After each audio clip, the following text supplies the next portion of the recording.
Assalamualaikum warahmatullahi wabarakatuh. Baik, kali ini kita akan belajar tentang pengukuran.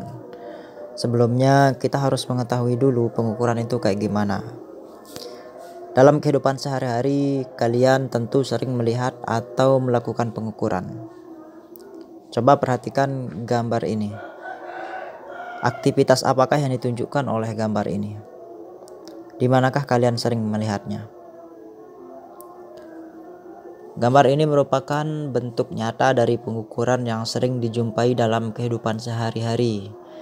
Dalam aktivitas pengukuran seperti gambar ini digunakan berbagai jenis alat ukur. Coba kalian sebutkan nama alat ukur yang digunakan. Bagaimana cara melakukan pengukuran ini? Pengukuran merupakan suatu kegiatan yang tidak asing lagi dalam masyarakat. Hampir semua kegiatan ekonomi melakukan pengukuran. Anda mengetahui apa yang dimaksud dengan pengukuran itu. Namun, sebelum kalian mengetahui definisi, coba kalian perhatikan gambar ini lagi. Misalkan kalian melihat ada sebuah kotak berisi sebuah bola di atas meja. Seperti pada gambar ini. Hal apakah yang bisa kalian pikirkan tentang kotak ini?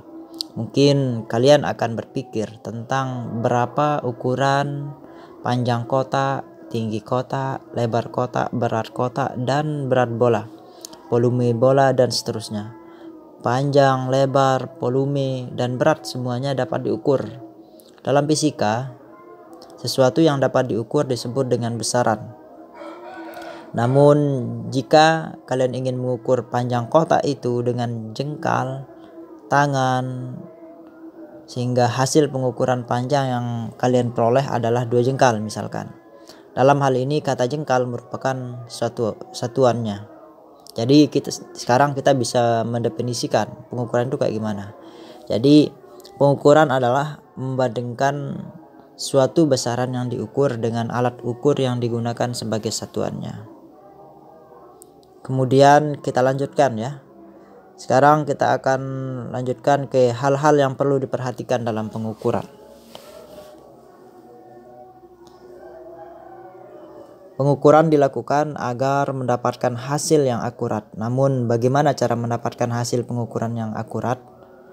Perlu kalian ketahui ada beberapa hal yang perlu diperhatikan dalam pengukuran, antara lain sebagai berikut. Yang pertama adalah ketelitian, atau dalam bahasa fisikanya itu presisi.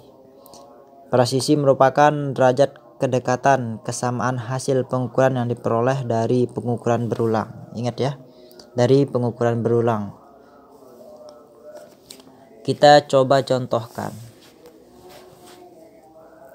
Misalkan Anda atau kalian dan seorang teman kalian melakukan pengukuran panjang sebuah benda secara berulang. Ternyata Anda memperoleh hasil 5,3 cm, 5,4 cm, 5,6 cm, dan 5,8 cm. Nah, itu hasil pengukuran satu orang yang melakukan pengukuran berulang dengan 4 kali ukur. Sedangkan teman kalian memperoleh hasil 5,5, 5,4, 5,4, 5,5. Dalam hal ini dapat dikatakan bahwa pengukuran yang dilakukan oleh teman kalian lebih presisi atau lebih teliti dibandingkan pengukuran kalian. Kenapa? Karena setiap dia melakukan pengukuran berulang, dia menemukan hasil yang sama. Ada beberapa hasil yang sama, sementara pengukuran yang pertama dilakukan oleh teman kalian tadi itu semuanya tidak ada yang sama. Jadi pengukuran kedua ini yang lebih teliti atau lebih presisi. Kemudian yang kedua yang perlu diperhatikan adalah ketetapan atau akurasi ya. Akurasi, ketepatan atau akurasi. Ketepatan merupakan derajat kedekatan hasil pengukuran terhadap harga sebenarnya. Contoh misalkan ya, Anda telah ketahui dan disepakati bahwa massa jenis air bernilai 1000 kg per meter kubik. Namun setelah Anda dan salah seorang teman Anda melakukan percobaan untuk mengukur massa jenis, diperoleh hasil yang berbeda. Misalkan Anda memperoleh hasil 1004 kg per meter kubik, sedangkan teman Anda memperoleh hasil 1002 kg per meter kubik. Dalam hal ini dapat dikatakan bahwa hasil pengukuran teman Anda lebih akurat, akurasi lebih tinggi dibandingkan hasil pengukuran Anda. Kenapa?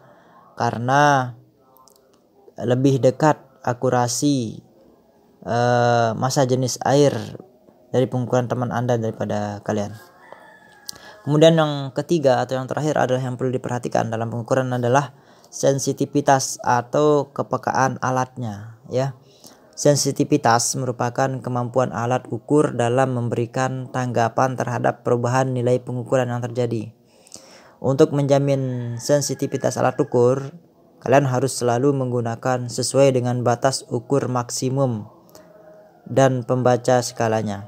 Contoh misalkan ya, pengukuran berat sepotong kawat dengan timbangan digital akan lebih peka dibandingkan potongan kawat tersebut ditimbang dengan timbangan pegas, karena tingkat keterbacaan timbangan digital lebih tinggi dibandingkan timbangan pegas.